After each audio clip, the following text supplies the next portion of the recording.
Hello everyone, how are you? I hope you all are doing well and welcome to Gyan Achievers. Now we start management functions, most important topic है और इसमें से one question हमारा 100% sure होता है exam में आने का।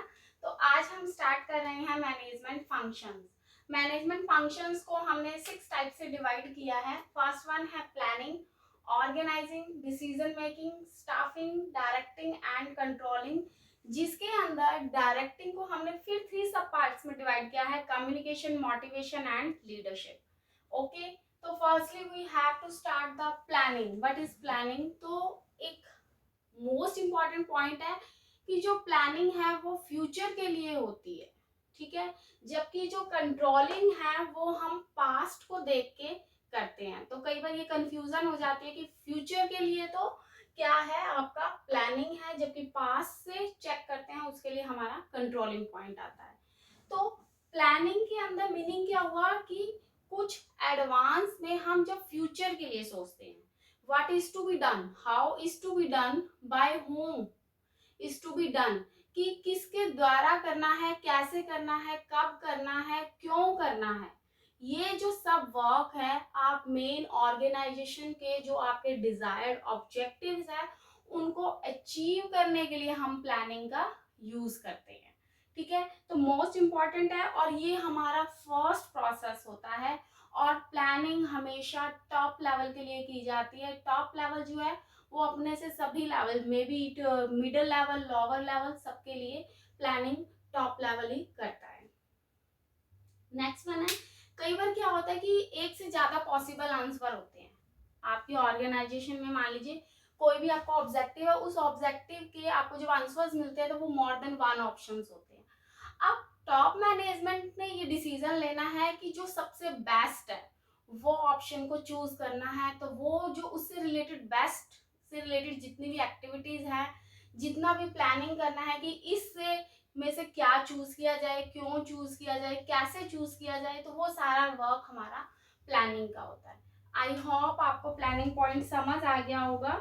और इसके अंदर फ्यूचर के डिजायर जो रिजल्ट्स हैं उनको अचीव करने के लिए हम प्लानिंग को करते हैं। बस इतना सा ही पॉइंट था। प्लानिंग क्या होती है, टॉप लेवल के थ्रू की जाती है, फ्यूचर के लिए की जाती है, डिजायर्ड ऑब्जेक्टिव्स को अचीव करने के लिए की जाती है। What is to be done, how is to be done, where is to be done, by whom is to be done. सिर्फ ये 4 ही पॉइंट्स है और इससे हमारा प्लानिंग जो है पूरा कवर अप हो जाता है। ओके, नेक्स्ट वन है ऑर्गेनाइजिंग।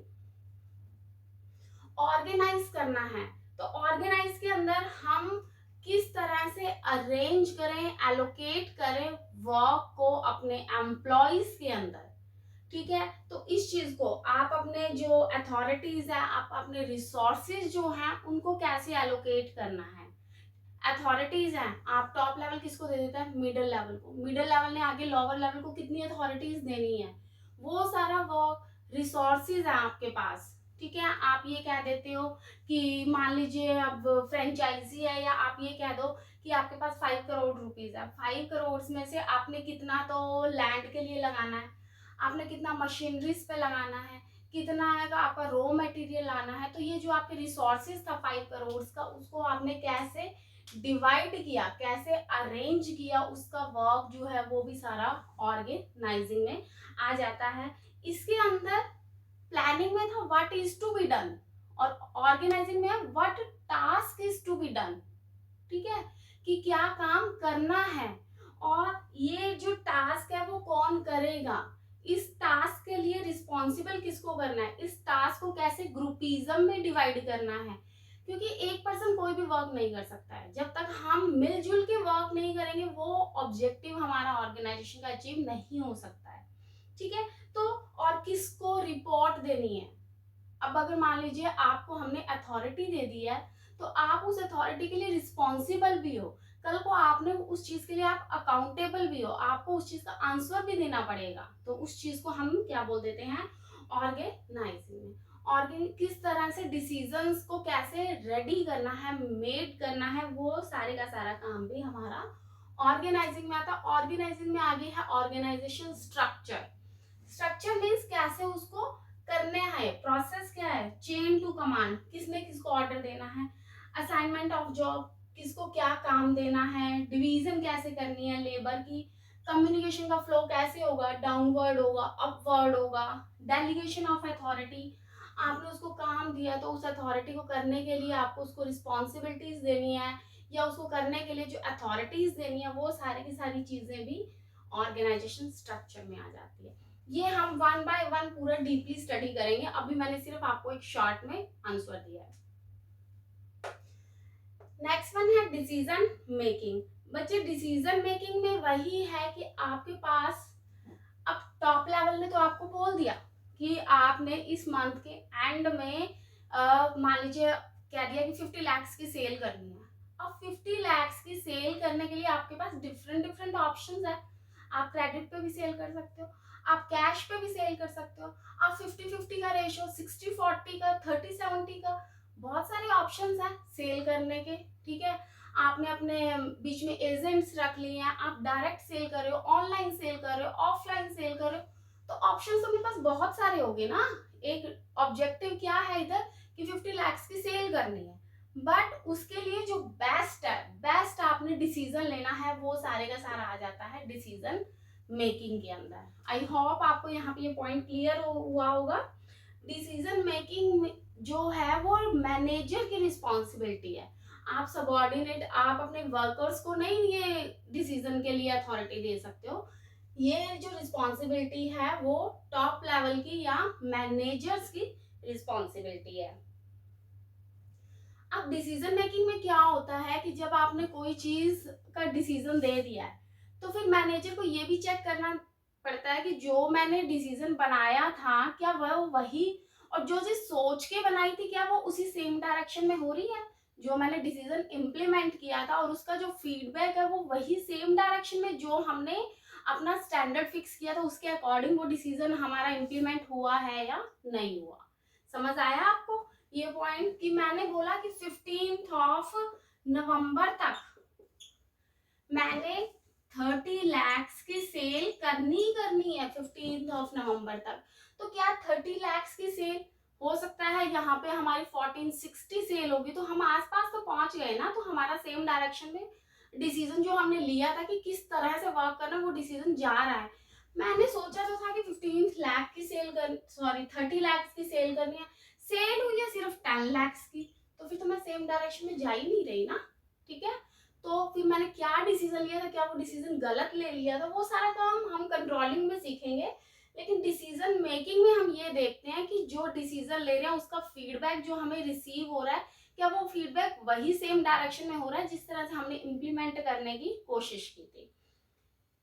नेक्स्ट वन है कि इसके अंदर आपको राइट देने हैं, आपके बिजनेस कॉम्प्लेक्स बिजनेस है, आजकल जो कंपटीशन है वो बहुत ज्यादा मेन मार्केट में आ चुका है, उसके लिए जो आपने जो राइट्स बनाए थे या जो आप ये कह सकते हो एथिकल डिसीजन लेने हैं वो सारे के सारे अथॉरिटीज बनाने, वो सारे के सारे डिसीजन मेकिंग में बनेंगे। आई होप ये पॉइंट क्लियर है। नेक्स्ट वन है स्टाफिंग। स्टाफिंग में कुछ नहीं है, मेन मेन मेन क्या है कि इसके अंदर हमें सबसे पहले रिक्रूटमेंट करना है।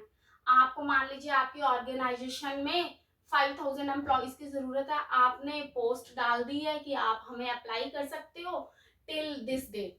ठीक है, लास्ट डेट हो गई है, तो वो चीज हो गई रिक्रूटमेंट। फिर जो एप्लीकेशंस आ रही हैं दैट इज रिक्रूटमेंट। उसके बाद आप अपने अकॉर्डिंग जो एबिलिटी आपको चाहिए उसके अकॉर्डिंग आप उनको सिलेक्ट कर लेते हो, दैट इज सिलेक्शन हो गया। उसके बाद आप उनको ट्रेनिंग दे रहे हो, डेवलपमेंट कर रहे हो, तो ये जो वर्क है सारे के सारे, या आप अप्रेजल दे रहे हो कि उनको रिवार्ड्स दे रहे हो, चाहे वो मॉनेटरी में हो नॉन मॉनेटरी में हो, वो सारे के सारा वर्क जो है वो स्टाफिंग में हो गया। Point clear. नेक्स्ट वन है डायरेक्टिंग। डायरेक्टिंग में आप क्या कहते हो कि डायरेक्शंस दे रहे हो कि आप मैनेजमेंट ने किस तरह से परफॉर्म करनी है ये ड्यूटीज और रिस्पॉन्सिबिलिटीज, और किस तरह से सुपरवाइज करना है ऑर्गेनाइजेशन के ऑब्जेक्टिव्स को अचीव करने के लिए, वो चीज हमारी आ जाती है डायरेक्टिंग के अंदर। इसके अंदर आप अपने एम्प्लॉयज को इन्फ्लुएंस करते हो, आप उनको ट्रेंड करते हो, मोटिवेट करते हो, उनके साथ इंटरेक्शन करते हो, वो सारा वर्क हमारा डायरेक्शन के अंदर आ जाता है। नेक्स्ट वन है कि आप अपने एम्प्लॉयज को जॉब को परफॉर्म करने के लिए मोटिवेट कर रहे हो, तो ये सारे पॉइंट्स इसमें आ गए। जैसे कम्युनिकेशन है, कम्युनिकेशन में आप अपने एम्प्लॉयज को अपने ऑब्जेक्टिव से रिलेटेड जो भी राइट्स हैं, रिस्पॉन्सिबिलिटी, रेगुलेशंस हैं, वो सारे के सारे बताते हो। तो वो बताना जो है वो चीज क्या है, चाहे वो रिटर्न में हो या ऑरली हो, वो सब पॉइंट्स आ गए हमारे कम्युनिकेशन के अंदर। कम्युनिकेशन में आप यही बोलते हो कि आपने इस काम को कैसे परफॉर्म करना है, what is to be done, how is to be done, where is to be done. तो वो चीजें जो आप बता रहे हो दैट इज कम्युनिकेशन। इसके अंदर आपने रूल्स, रेगुलेशन, मेथड्स, प्रोसीजर, उसके बारे में इंस्ट्रक्शंस की सबॉर्डिनेट का मान लीजिए कोई रिएक्शन आता है तो उस रिएक्शन को कैसे सॉर्ट आउट करना है, वो टॉप लेवल उस चीज को भी कम्युनिकेशन के थ्रू बता देता है। नेक्स्ट वन है कि मोटिवेशन। आप कोई ऑब्जेक्टिव को अचीव करना है, उसके लिए आपको अपने एम्प्लॉयज को मोटिवेट करना है कि yes you can do it. ठीक है, मॉनेटरी वे से, नॉन मॉनेटरी वे से, आप किसी भी तरीके से अपने एम्प्लॉयज को मोटिवेट कर सकते हो। आपने उनको इंस्पायर करना है काम के लिए। ठीक है, आपको मान लीजिए एक्स्ट्रा टाइम देना है, तो एक्स्ट्रा टाइम अपने एम्प्लॉय से लेना है तो आपको उन्हें कुछ इंसेंटिव्स देने पड़ेंगे ताकि वो उस काम को करने के लिए हैप्पीनेस से उस वर्क को कर सके। साथ के साथ एम्प्लॉयज को किस तरह से मोटिवेट करना, उसके लिए आपको अपने एम्प्लॉयज के बिहेवियर की स्टडी करनी पड़ेगी। तो वो चीज भी किसमें आ जाती है, मोटिवेशन में। अब हर पर्सन की क्या है, थिंकिंग लेवल अलग है, वो किस सबका अपना अपना नेचर है, तो उस नेचर के अकॉर्डिंग आपको मैनेजर को ये चीज चेक करनी पड़ेगी कि आप अपने एम्प्लॉयज को किस वे से मोटिवेट करोगे। कुछ मॉनेटरी बेनिफिट से हैप्पी होते हैं, कुछ नॉन मॉनेटरी से होते हैं। किसी को सिर्फ एक अच्छी लैंग्वेज यूज करके भी आप समझा सकते हो। ठीक है, किसी कोई प्रॉब्लम है तो उस प्रॉब्लम को सॉर्ट आउट करो ताकि वो सेटिस्फाई हो जाए और वो आपकी ऑर्गेनाइजेशन के लिए फेथफुल रहे। नेक्स्ट वन है लीडरशिप। लीडरशिप में आप क्या करते हो कि आपने अपनी गाइडलाइंस, किस तरह से आपने एम्प्लॉयज को इन्फ्लुएंस करना है, एम्प्लॉयज के बिहेवियर को इन्फ्लुएंस करना है, आपने अपने ऑर्गेनाइजेशन को अचीव करना है, तो सबसे पहले आपको चलना पड़ेगा, उसके पीछे पीछे आपके एम्प्लॉयज आपको फॉलो करते हुए वर्क करेंगे। साथ में एम्प्लॉयज की एबिलिटी को मैनेज करना है।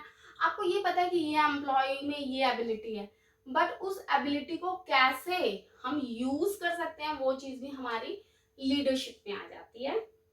आप ह्यूमन जो वर्क करता है, जो ह्यूमन के एफर्ट्स है, उसको कैसे एफिशिएंटली डायरेक्शन में यूज कर सकते हो, एफिशिएंटली डायरेक्ट करना है, तो वो काम भी हमारा लीडरशिप में आता है। और ये लीडरशिप मैनेजर ही कर सकते हैं। पहले तो होता था कि लीडरशिप इनबिल्ट होती है, लेकिन अब ऐसा नहीं है, ये हम सीख भी सकते हैं। नेक्स्ट वन है हमारा कंट्रोलिंग। कंट्रोलिंग हमारा लास्ट स्टेप है, ये पास्ट को देख के होता है। ठीक है, अब कंट्रोलिंग में फ्यूचर के लिए तो नहीं कर सकते ना, कंट्रोलिंग करेंगे किसे, जो पास्ट की एक्टिविटीज थी उनको देख के हम कंट्रोलिंग कर सकते हैं। तो इसके अंदर सबसे पहले तो स्टैंडर्ड फिक्स करना है। मान लीजिए मैं यही कह देती हूँ कि 15 नवंबर तक मैंने 30 लाख की सेल करनी थी, ये मेरा स्टैंडर्ड फिक्स हो गया था। अब स्टैंडर्ड फिक्स हो गया, अब मैं एक्चुअल में परफॉर्मेंस देख रही हूँ, परफॉर्मेंस चेक की तो हमारे पास क्या हुआ, सिर्फ सेल हुई है 10 लाख की। तो अब मैंने क्या किया, थर्ड पॉइंट आ गया कंपैरिजन करना।